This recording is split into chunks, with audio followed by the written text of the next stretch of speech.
हाँ दोस्तों, हमारे YouTube चैनल में आप लोग का स्वागत है। जय माता दी। एक गाने जा रही हूँ, नाच चटकुल्ला नाच गीत।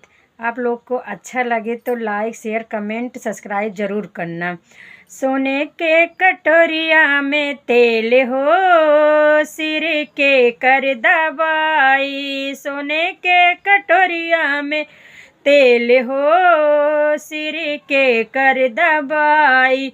सोने के कटोरिया में तेल हो, सिर के कर दबाई। सास के दबाई ससुर के दबाई, सास के दबाई ससुर के दबाई। पिया छाए परदेस हो, सिर के कर दबाई। पिया छाए परदेस हो, सिर के कर दबाई। सोने के कटोरिया में तेल हो, सिर के कर दबाई। सोने के कटोरिया में तेल हो, सिर के कर दबाई। जेठान के दबाई, जठू जेठ के दबाई। जेठ के दबाई, जेठान के दबाई।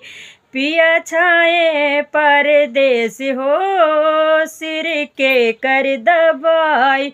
पिया छाए हैं परदेस हो, सिर के कर दबाई। सोने के कटोरिया में तेल हो, सिर के कर दबाई। सोने के कटोरिया में तेल हो, सिर के कर दबाई।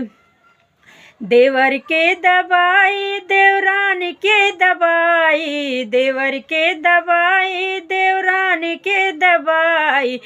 पिया छाए परदेस हो, सिर के कर दबाई। पिया छाए परदेस हो, सिर के कर दबाई।